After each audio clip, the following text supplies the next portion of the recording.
सच्चिदानन्दरूपाय विश्वोपत्यादिहेतवे तापत्रयविनाशाय श्रीकृष्णाय वयं नमः।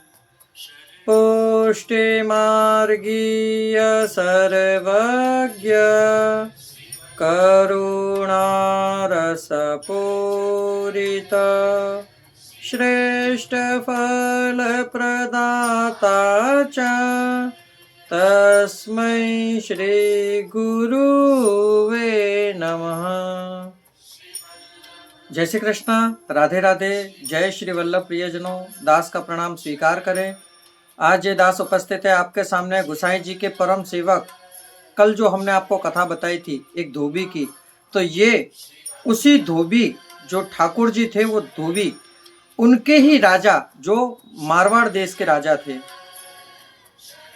आज इनकी कथा है, उसी कथा से मिलती जुलती कथा है, इसलिए प्रेम पूर्वक इसे श्रवण करें।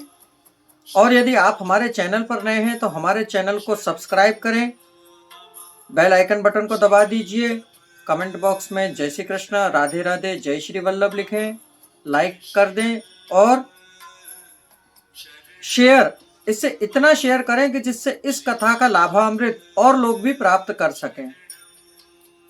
तो देखिए और चलिए सुनते हैं आज की कथा। ये जो धोबी का राजा था मारवाड़ देश में, हरिवंश जी की संगत से ये भी एक वैष्णव हुआ। पहले इसका भाव प्रकाश जानेंगे कि ये राजस भक्त है।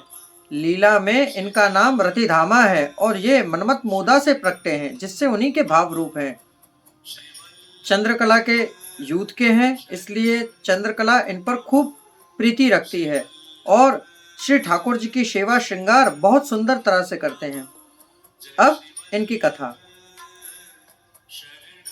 जब धोबी ठाकुर जी हुए उसके बाद राजा उनकी सेवा करता।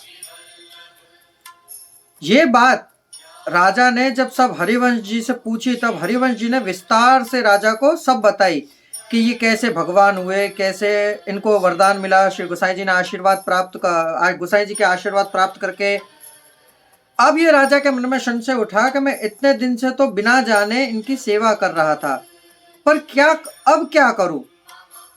तब हरिवंश जी ने कहा कि यदि आप मेरी एक बात मानो तो मैं आपसे कहूं। उन्होंने कही, आपकी बात तो मैं सर्वदा मानूंगा, क्योंकि आप ही की बात से तो मुझे यह ज्ञात हुआ है कि ये हमारे ठाकुर जी जो हैं वह श्री जी बाबा के धोबी हैं।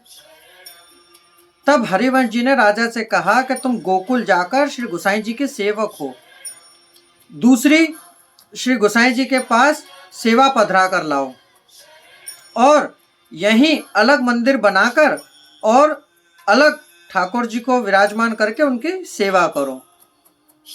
और इनकी जैसी सेवा चल रही है ये ठाकुर जी की, इनकी ऐसी ही चलने दो। जो वैभव से भीतरिया इनकी टहल सेवा कर रहे हैं इसमें कुछ घटाना मत, ऐसे ही चलने देना। क्यों कि ये श्रीनाथ जी के धोबी हैं। श्री गोसाई जी ने इनको वरदान दिया है, जिससे श्री गोसाई जी की दी हुई ठकराई और वैभव घटने नहीं चाहिए। चाचा जी ने इनको मना कर दिया और कही कि दिन में एक बार तुम इसके पास जाकर इन्हें नमस्कार अवश्य करके आना। और जिस प्रकार हरिवंश जी ने कहा, राजा ने ऐसा ही किया। राजा श्री गोकुल खुद की स्वयं की पत्नी और सह कुटुंब को लेकर थोड़े ही दिनों में राजा गोकुल पहुंचा। गोकुल पहुंच के श्री गोसाई जी के दंडवत करी, विनंती करके नाम निवेदन किया और खूब भेंट धरी। थोड़े ही दिन वहां रहकर मार्ग की सारी रीति रिवाज सब सीखे। फिर श्री गोवर्धन नाथ जी के दर्शन किए, ब्रज की परिक्रमा करी। श्री गोसाई जी से विनंती करी कि महाराज अब मुझे सेवा का मनोरथ, मेरा मनोरथ सेवा करने का है, इसलिए आप मेरे माथे स्वरूप सेवा पधरा दो। श्री गोसाई जी ने एक स्वरूप मंगाया और इनको प्रतिष्ठा करके पंचामृत से स्नान कराकर श्रृंगार करके फिर राजा को ठाकुर जी पधरा दिए। श्री गुसाई जी से विदाई लेकर राजा स्वयं के देश मारवाड़ निकला और थोड़े ही दिन घर पे रहने के बाद एक बहुत सुंदर मंदिर बनवाया। फिर सारा मुहूर्त देखकर, अच्छा मुहूर्त देखकर इसने ठाकुर जी के मंदिर में पाठ पधराए और सुंदर सामग्री करके श्री ठाकुर जी को भोग धरी, अनौसर करी और वैष्णवों को बुलाकर मंदिर में ही प्रसाद लिवाता और ये बहुत सुंदर तरह से सेवा करता। दिन में स्वयं के हाथ से सेवा करता और रात्रि को भगवत कथाओं का रसपान करता। धोबी के जो धोबी ठाकुर जी थे वे वहीं रहते और उनको भी ये भगवत वार्ता कीर्तन सब सुनाते। कितने दिन बाद राजा को स्वप्न में वह जो उसके ठाकुर जी थे धोबी के, उन्होंने दर्शन देकर कहा कि मंदिर के द्वार के बाहर एक छोटा सा गोखला, यानी कि जो निज मंदिर होता है ठाकुर जी का, उसके बाहर एक मोखला बनवाओ छोटा सा और उस गोखले में मुझे बिठाओ। श्री ठाकुर जी को जो आप राजभोग धरते हो वह राजभोग वहां से सराने के बाद ही मेरे सामने रखना, अन्यत्र और कोई सामग्री मुझे मत रखना। और जो मेरी जितनी आपने सेवा में सामग्री लगा रखी है, यानी कि खंडपाठ, चौकी, पड़घा इत्यादि, सोने चांदी के थाल, श्रृंगार, ये सब सामग्री आप श्री गोवर्धन नाथ जी को पधरा दो ब्रजमंडल में। जब भी चाचा हरिवंश जी इनके यहाँ आते तब 20-25 वैष्णवों को साथ में लेकर आते और राजा के साथ बहुत सुंदर तरह से मिलते और राजा इनका मुकाम भी बहुत अच्छा करवाता। सारी रसोई सामग्री सब सुंदर तरह से करते और सब ठाकुर जी को भोग धरने के बाद महाप्रसाद लेते और रात्रि में नित्य सत्संग कीर्तन और ये सब अवश्य करते। चाचा हरिवंश जी जब इनके यहाँ आते तब ये राजा क्या करते, उन्हें आते तो उन्हें रोक लेते। चाचा कहते कि आज जाना है तो कहते आज और रुक जाओ, आज और थोड़ा सत्संग कर ले, भगवत वार्ता कर ले। देखिए परिपूर्ण ब्रह्म, पूर्ण पुरुषोत्तम, कोटि कंदर्प लावण्य श्री गुसाई जी के आशीर्वाद से एक धोबी ठाकुर जी बना, परंतु ठाकुर जी बनने के बाद भी उसके अंदर प्रभुता नहीं जागी। क्यों नहीं जागी? क्योंकि ये तो एक वरदान मात्र था।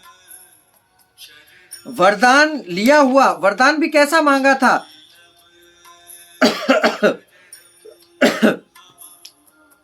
कि ये सायुज्य पामा। ऐसा वरदान किस काम का कि स्वयं ठाकुर जी बने? अरे यदि वरदान मांगना ही है तो प्रभु की अनन्य भक्ति का वरदान मांगो।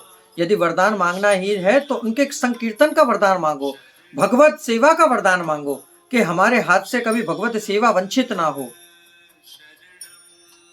फिर चाचा हरिवंश जी 20-25 दिन रुकने के बाद इनसे विदाई लेकर और चले गए। ठाकुर जी भी जो ये गुसाई जी के पास से ठाकुर जी पधरा कर लाए थे राजा, वह भी इनको सानुभाव जताने लगे। जो चीज चाहिए होती वह मांग लेते और ये राजा भी खूब सिद्धांतवादी, इतना कि इनके यहाँ पर यदि कोई भी वैष्णव आए तो द्रव्य मांगे तो उन्हें द्रव्य प्रदान करते, वस्त्र मांगे तो उन्हें वस्त्र प्रदान करते और नित्य वैष्णवों को महाप्रसाद अवश्य लिवाते। और कोई वैष्णव आता तो उनके साथ बैठकर भगवत कथा अवश्य करते। इस पूरी कथा का सारांश ये कि भगवत कथा जहां भी मिले श्रवण कर लेनी चाहिए। चाहे वह कथा आपने एक बार सुनी हो, 2 बार सुनी हो या 50 बार सुनी हो, परंतु उसी कथा को यदि आप नित्य प्रति सुनते रहेंगे तो उसमें नया आपको कुछ और जानने को ही मिलेगा। जिस प्रकार आप श्रीमद् गीता का पठन करना, एक बार पढ़ोगे तो आपको समझ में नहीं आएगी, दूसरी बार पढ़ोगे तो उसमें कुछ कुछ आपको समझ में आने लगेगा, तीसरी बार पढ़ोगे तो कुछ और समझ में आने लगेगा, चतुर्थ बार पढ़ोगे तब कुछ और समझ में आने लगेगा। मतलब हर बार पढ़ने पर कुछ नया जानने को अवश्य मिलता है। तो प्रियजनों, ये राजा श्री गोसाई जी के इतने परम कृपा पात्र भगवदीय वैष्णव थे कि इनकी कथा जहां तक बताए वहां तक कम है।